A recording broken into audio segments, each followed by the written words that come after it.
योगी ने आज यूपी के सीनियर अफसरों, डीएम और एसपी की मीटिंग ली। उसमें उपद्रवियों के खिलाफ सख्त एक्शन का ऑर्डर दिया गया। उधर ठाकरे की पुलिस ने नूपुर शर्मा को पूछताछ के लिए तलब किया है। असदुद्दीन ओवैसी आज गुजरात पहुंचे और मोदी के खिलाफ मुस्लिम उलेमाओं की मीटिंग करके उनसे इलेक्शन में सपोर्ट मांगा। पत्थरबाजी बंगाल में भी हुई और झारखंड में भी, लेकिन ममता बनर्जी और हेमंत सोरेन ने पत्थरबाजों को पकड़ने की जगह मोदी को टारगेट किया। फ्राइडे को होने वाली पत्थरबाजी के पीछे पॉलिटिक्स क्या है, फ्राइडे रिहर्सल का क्लाइमेक्स क्या है, इस रिपोर्ट के जरिए समझने की कोशिश कीजिए।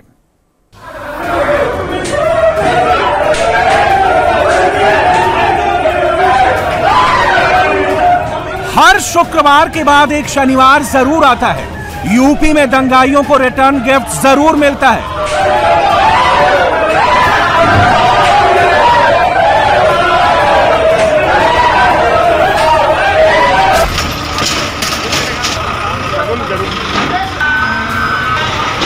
शुक्रवार को पत्थर चले और शनिवार को बुलडोजर आ गए।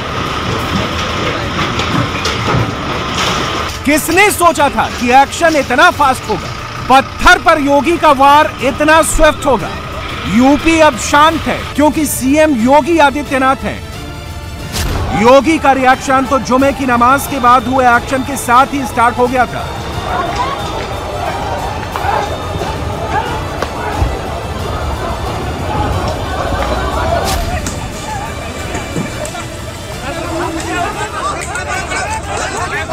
थोड़ा समय जरूर लगा, लेकिन प्रयागराज से लेकर सहारनपुर तक और कानपुर से मुरादाबाद तक जून की गर्मी में शिमला वाली ठंडक लाने का प्रोग्राम नॉन स्टॉप जारी है।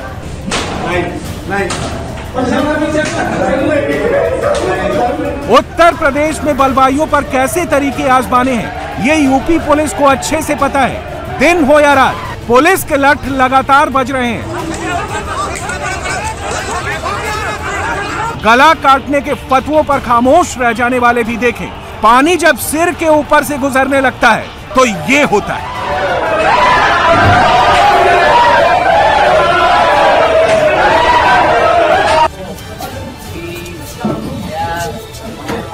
यूपी की जेलों में जुमे के दिन से ही वन वे रूट लगा है। दंगाइयों के लिए जेल की एंट्री खुली है, एग्जिट रूट बंद है।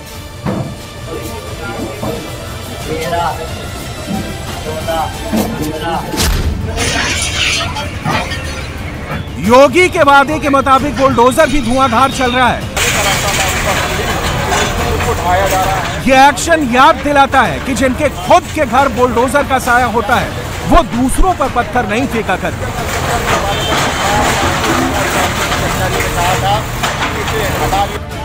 देश भर के 40 से ज्यादा शहरों में एक साथ पत्थरबाजी वाला मॉड्यूल कैसे ऑन हुआ? पत्थर के पीछे पॉलिटिक्स किसने की? कहा जा रहा है कि इस हिंसा के पीछे जितने मौलाना और जितने इमाम हैं, उससे ज्यादा नेता है। पत्थरबाजी की ट्रेनिंग नेताओं ने दी, लॉजिस्टिक लेकर नेता आए, बिरयानी खिलाने का लालच देकर बच्चों को नेता ने बुलाया।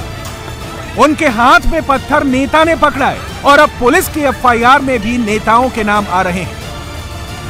पत्थरबाजी के पीछे ओवैसी और उनकी पार्टी का डायरेक्ट और इनडायरेक्ट इन्वॉल्वमेंट सामने आ रहा है। मजलिस के मेंबर ऑफ पार्लियामेंट औरंगाबाद में मजमा लगाकर मोदी को चैलेंज करते हैं और इसका वीडियो उनकी पार्टी अपने ऑफिशियल यूट्यूब पेज पर शेयर करती है।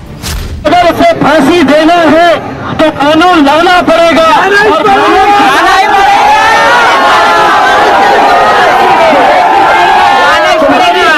बनाकर पार्लियामेंट के अंदर जाएंगे और नरेंद्र मोदी की आंखों में आंखें डालकर ये पूछेंगे कि तुमने कानून लेकर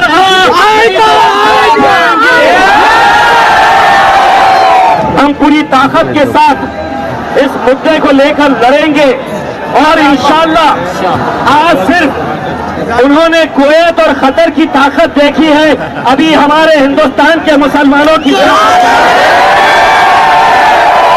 जब मैं नारा लगाऊंगा तो मेरा साथ देना, ठीक है? नारा तकबीर,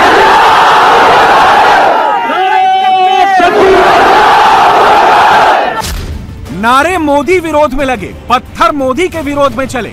फिर भी पत्थरबाजी को लेकर सबसे ज्यादा सवाल नरेंद्र मोदी से पूछे जा रहे हैं। मुसलमानों को लेकर प्रधानमंत्री के दिमाग में क्या है, इस पर दो अलग अलग थ्योरीज चल रही हैं। पहली थ्योरी फ्लोट करने वाले नेताओं को लगता है कि मोदी अभी प्रेशर में है, इसलिए उनको और प्रेशर में लेने का यही सही वक्त है। दूसरी थ्योरी मोदी सपोर्टर्स की है, जिनको पक्का यकीन है कि मोदी प्रेशर में नहीं आते, विरोधियों को जवाब मिलेगा और करारा जवाब मिलेगा। ओवैसी सहित सारे मोदी विरोधी फर्स्ट थ्योरी पर चल रहे हैं। एक प्रधानमंत्री, 5 राज्यों के मुख्यमंत्री ममता, केजरीवाल, हेमंत सोरेन, उद्धव ठाकरे, केसीआर और उनके साथ असदुद्दीन ओवैसी। ये लड़ाई पॉलिटिकल है। 24 के लिए खेमेबंदी हो रही है। कौन किधर है, कौन किधर रहेगा, इस पर 24 का रिजल्ट डिपेंड करेगा। क्या प्रधानमंत्री प्रेशर में है? मोदी ने मुसलमानों के बारे में क्या सोचा है, हम डिटेल में बताएंगे। उससे पहले आपको गुजरात लेकर चलते हैं, जहां ओवैसी ने आज उलेमाओं के साथ मीटिंग की और अपने लिए पॉलिटिकल पावर की डिमांड की। मेरी आपसे गुजारिश है कि आप अपनी जगह बैठकर आप जो मदद कर सकते करिए, और कम से कम दुआ तो आप जरूर कर सकते, दुआ करिए। और इलेक्शन के टाइम पे तल्लाक मत दीजिए हमको बस।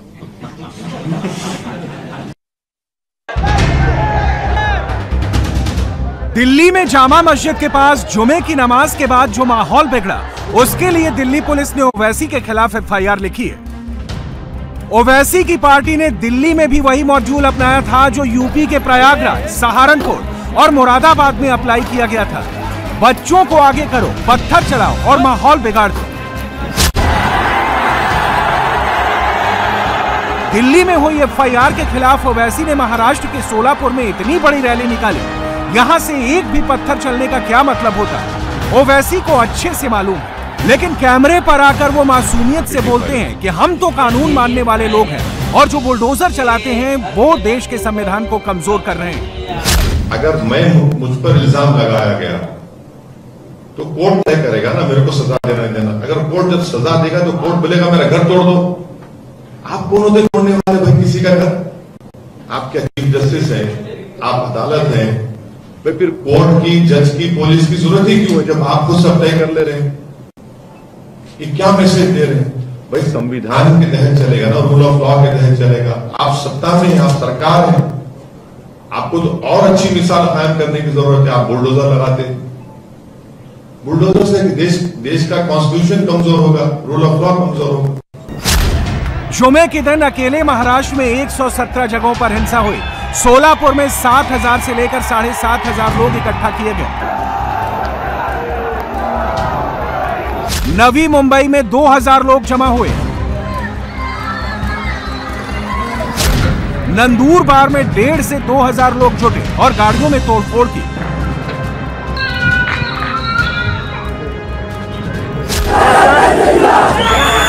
औरंगाबाद और परभनी में 700 से 800 लोग जुटे।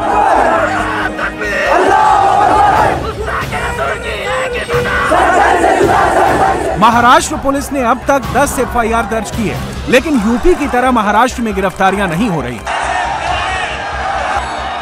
जुमे के दिन जब पूरे महाराष्ट्र में पत्थर चल रहे थे, जब ओवैसी की पार्टी के सांसद औरंगाबाद में पब्लिक मीटिंग करके नुपुर शर्मा को फांसी पर चढ़ाने की डिमांड कर रहे थे, ठीक उसी समय मुंबई में ओवैसी के 2 विधायक राज्यसभा चुनाव में शिवसेना के कैंडिडेट को वोट दे रहे थे। इसका साइड इफेक्ट समझना हो तो एनसीपी सांसद सुप्रिया सुले का स्टेटमेंट देख लीजिए।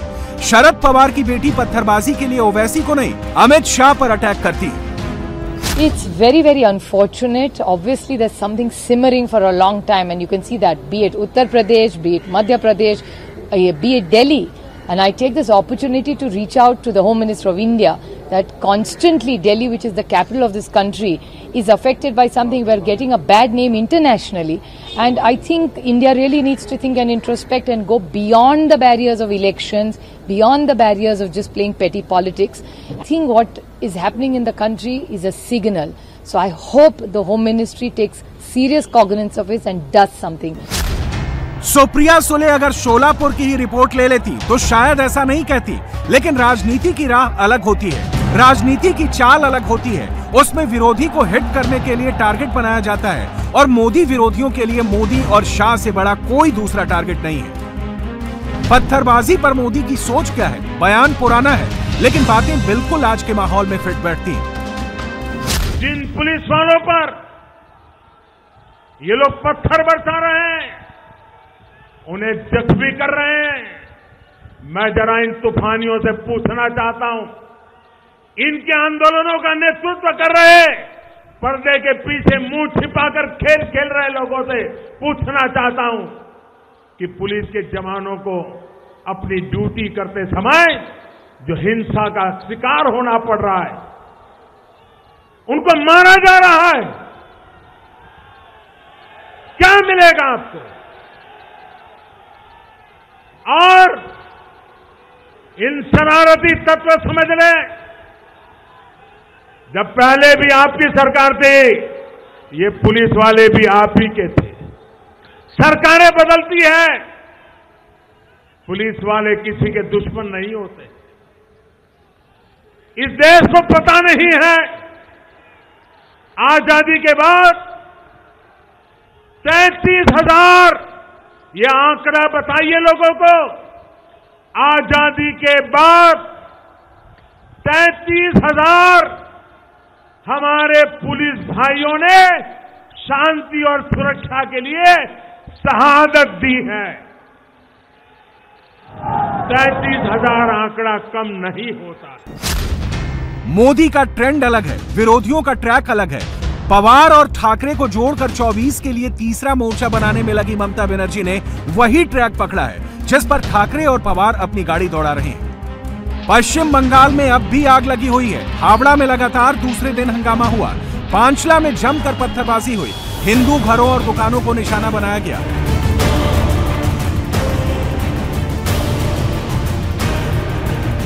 हालात संभालने के दो ही तरीके हैं, या तो लॉ एंड ऑर्डर कंट्रोल करके या फिर डायलॉग से। हावड़ा पुलिस को आंसू गैस के गोले छोड़ने पड़े।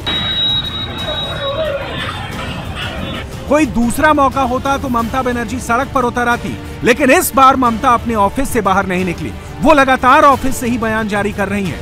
ममता बनर्जी ने पहले बीजेपी और ओवैसी को एक ही तराजू पर तौल दिया। I demand that these people, I don't want to mention their name because I hate to mention their name. No, I will not say I hate. I withdraw this. Hate word is extraordinary, is a bad word. I don't want to give any hate speech like that. But I want to tell, it is my humble regards and humble request. It is my strong voice. It will speak itself that arrest those who are planning to create communal tension in the country. BJP का party का नाम पे खाली band बजाने से देश नहीं बचेगा। They want to finish the country. BJP जो काम कर रहा है, देश को बर्बादी करने का काम कर रहा है, देश को खत्म करने का काम कर रहा है, देश को विभेद करने का काम कर रहा है। और इसमें क्या होता है, बस जो लोग like some leader from Hyderabad, you know, I don't want to mention the name, they want to create the confusion, they want to blockade the road and all. The Bengal is nothing is related to that. I think they should be arrested immediately and their safe place will be Tihar jail. Howrah में दंगाइयों ने BJP का office फूंक दिया।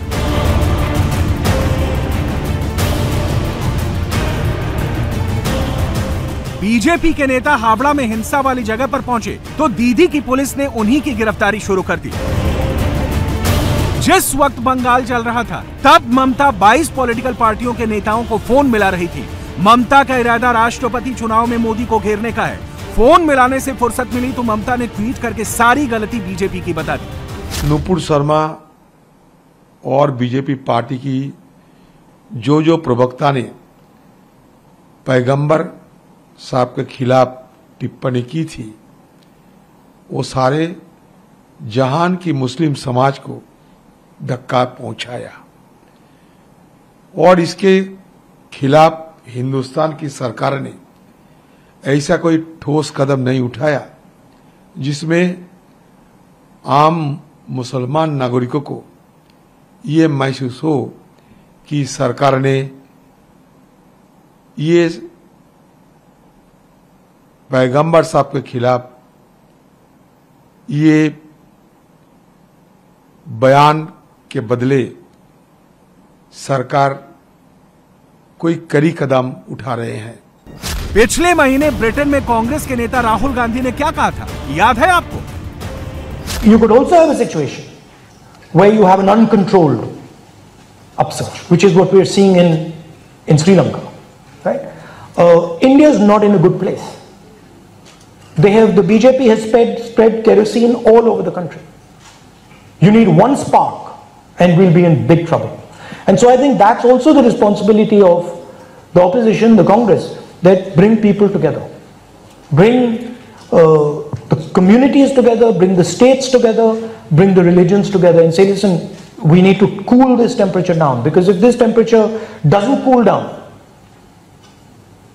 things can go wrong. Rahul Gandhi कहते हैं कि BJP ने पूरे देश में केरोसिन छिड़क दिया है और वो तनाव कम करने में लगे हैं।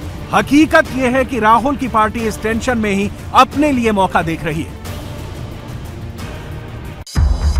राहुल गांधी के लिए 24 का चुनाव डू और डाई वाला होगा। 24 में हारे तो राहुल कहीं के नहीं रहेंगे। इलेक्टोरल पॉलिटिक्स में मोदी से जीतना कांग्रेस के वश में नहीं है, इसलिए राहुल अलायंस पार्टनर ढूंढ रहे हैं। शरद पवार, उद्धव ठाकरे, एमके स्टालिन, तेजस्वी यादव और हेमंत सोरेन, राहुल के पास अब इतने ही अलायंस पार्टनर बचे हैं। राहुल गांधी और उनके एडवाइजर्स इससे आगे की पॉसिबिलिटी देख रहे हैं। यूपी में अखिलेश, पश्चिम बंगाल में लेफ्ट, तेलंगाना में के चंद्रशेखर राव, ओडिशा में नवीन पटनायक और आंध्र प्रदेश में जगन मोहन रेड्डी। 2024 में ये सभी कांग्रेस के पार्टनर बनेंगे। इसकी संभावना अभी तो 0 के बराबर है, लेकिन राहुल की सारी उम्मीदें इन्हीं पर टिकी हैं। महाराष्ट्र में कांग्रेस ने असदुद्दीन ओवैसी से सपोर्ट लेकर नई पॉलिटिक्स शुरू कर दी है। इसका असर गुजरात के चुनाव में भी दिखेगा, जहां ओवैसी ने मोदी के खिलाफ कैंपेनिंग शुरू कर दी है। गौर करने वाली बात यह है कि जुमे की नमाज के बाद पत्थरबाजी में जैसा एक्शन बीजेपी शासित राज्यों में हो रहा है, उसका 10% भी कांग्रेस के प्रभाव वाले राज्यों में नहीं हो रहा। झारखंड एग्जाम्पल है। रांची में सबसे ज्यादा हिंसा हुई। पुलिस वालों के लिए अपनी जान बचाना मुश्किल था। हिंसा का वीडियो सर्कुलेट हो गया तो रांची पुलिस ने भीड़ को कंट्रोल किया। इसके लिए फायरिंग भी करनी पड़ी, लेकिन मुख्यमंत्री हेमंत सोरेन कैमरे के सामने आए तो पत्थरबाजों की जगह मोदी की पार्टी को ही घेरा। ये घटना जो घटी, ये निश्चित रूप से चिंता का विषय है। सुनियोजित तरीके से कुछ ऐसे शक्तियों का शिकार हो रहे हैं जिसका परिणाम हम सबको भुगतना पड़ेगा। योगी आदित्यनाथ ने पुलिस फोर्स सड़क पर उतार दी है। आगे आगे फोर्स, पीछे पीछे बुलडोजर। यूपी में नामजद एफआईआर भी हो रही है, पोस्टर भी छप रहे हैं, गिरफ्तारियां भी हो रही हैं, बुलडोजर भी चल रहे हैं। इसलिए विरोधियों को ज्यादा तकलीफ हो रही है। समाजवादी पार्टी के सांसद शफीकुर रहमान बर्क कैमरे पर यह कहते हुए मिले कि मुसलमानों को मजबूरी में पत्थरबाजी करनी पड़ती है। पिछले कुछ दिनों से इस घटना के बाद जिस तरह से हेट स्पीच अलग अलग प्लेटफॉर्म पे लोग कर रहे थे, उसमें दिल्ली पुलिस ने बहुत लोगों के खिलाफ एफआईआर दर्ज किया है आज, जिसमें एआईएम के चीफ ओवैसी साहब भी हैं, उनके खिलाफ भी एफआईआर दर्ज हुआ। हाँ, तो खैर मुसलमान तो देखिए अपने रसूल के खिलाफ कोई बात कह नहीं सकता, लेकिन उनकी शान में किसी ने कोई बात कही है तो एहतजाज तो कर सकता है, उसको राइट है अपनी बात कहने का। और बहरहाल जो हमारे रसूल की शान में गुस्ताखी हुई है उस पर कोई बात कहने का हक हासिल है मुसलमान को। कानपुर दंगे को लेकर आप ये कह रहे थे कि सिर्फ मुसलमानों पे कार्रवाई हो रही है। आपको नहीं लगता है कि कानपुर में जो हुआ है वो गलत हुआ, जिस हिसाब से पत्थरबाजी वहां पे हो रही? वो तो जब ही तो हुई जब ये बात हजरत मोहम्मद सल्लल्लाहु अलैहि वसल्लम की आनत रसूल के सिलसिले में जब ये बात हुई तो मुसलमान उठकर खड़ा हुआ। बहरहाल उसने एहतजाज किया, तो बुनियादी गलती किसकी है, उनके खिलाफ क्या कार्रवाई है? शफीकुर रहमान बर्क हार्डलाइनर माने जाते हैं। अब सपा के ही दूसरे सांसद को सुन लीजिए। एसटी हसन मुरादाबाद से आते हैं, जहां कल जमकर पत्थरबाजी हुई थी। मुरादाबाद के सांसद डॉक्टर एसटी हसन साहब हमारे साथ हैं, इनसे बात करते हैं। सर, कल मुरादाबाद में एक अनफॉर्चुनेट घटना घटी। कुछ लोग नमाज पढ़ के आए और उसके बाद हंगामा किया। क्या लग रहा है, कैसे हुआ, क्या जानकारी आपके पास तक पहुंची अभी? देखिए, मुरादाबाद में ख़ास तौर से पर्टिकुलर आप बात कर रहे हैं, तो जो मुरादाबाद में टीनेज बच्चों की एक भीड़ थी, उन्होंने नारेबाजी करी, उन्होंने कहीं कोई वायलेंस नहीं करा, किसी ने एक पत्थर भी किसी के नहीं मारा, और वो नारेबाजी करते हुए सड़कों पे घूमे, और जब उन्हें समझा बुझा दिया गया, एक जगह पे मामूली पुलिस का बल इस्तेमाल हुआ, वो भी सड़क के ऊपर लाठियाँ पटकाई, वो बच्चे अपने घरों को चले गए। मसला तो इस बात का है कि पूरे हिंदुस्तान के अंदर आखिर ये क्यों हुआ? क्या कानून ने अपने रास्ता नहीं अपनाया? क्या सरकार की कोई ईगो थी? क्या उन्होंने नुपुर शर्मा को अरेस्ट नहीं करा? अगर नुपुर शर्मा को अरेस्ट कर लेते पहले, तो ये वाक़यात हिंदुस्तान में नहीं घटते और इंटरनेशनली हमारी छवि धूमिल नहीं होती। मुरादाबाद में 25 गिरफ्तारियां हो चुकी हैं, लेकिन सपा सांसद को कोई गड़बड़ी नजर नहीं आती। 2.5 साल पहले सीएए एनआरसी के खिलाफ दंगे हुए तो मोदी का रुख हार्डलाइनर था। इस बार मोदी सॉफ्ट है। मोदी सॉफ्ट क्यों है? इसके 3 प्रमुख कारण हैं। पहला, खाड़ी देशों के साथ पुराना संबंध। दूसरा, खाड़ी देशों में भारत के व्यापारिक हित। और तीसरा, खाड़ी देशों में रहने वाले भारतीय नागरिकों की सुरक्षा। मोदी ने तुरंत एक्शन लिया। एक प्रवक्ता को पार्टी से निलंबित किया, दूसरे प्रवक्ता को पार्टी से बाहर किया। इंटरनेशनल फोरम पर इसे झुकना नहीं कहते, मगर मोदी विरोधियों को लगता है कि मोदी को घेरने का सही मौका आया है। हैदराबाद की मक्का मस्जिद में कल जिस वक्त ईरान के विदेश मंत्री नमाज पढ़ रहे थे, उसी वक्त पत्थरबाजी हो जाना संयोग नहीं था। ये मोदी को और प्रेशराइज करने का प्रयोग था। मुसलमानों के बारे में मोदी क्या सोचते हैं, ये उनके एक बयान से समझिए। सारे मुल्क की तकदीर हर शहरी की तरक्की से जुड़ी है, क्योंकि मुल्क की खुशहाली से हर एक की खुशहाली वाबस्ता है। पूरी खुशहाली, समग्र विकास तभी संभव है जब आप यह देखें कि मुस्लिम युवाओं के एक हाथ में कुरान शरीफ है तो दूसरे हाथ में कंप्यूटर है। मोदी की सोच में भी मुकद्दस कुरान है। मोदी मुस्लिम युवाओं के हाथ में कुरान के साथ कंप्यूटर पकड़ाना चाहते हैं। मोदी विरोधियों ने कुरान के नाम पर पत्थर पकड़ा दिए। यही अंतर है जिसे मुस्लिम भाइयों को समझना होगा। इंडिया टीवी हर वक्त हर जगह डाउनलोड करने के लिए सर्च करें India TV news Google play store या ऐप स्टोर पर।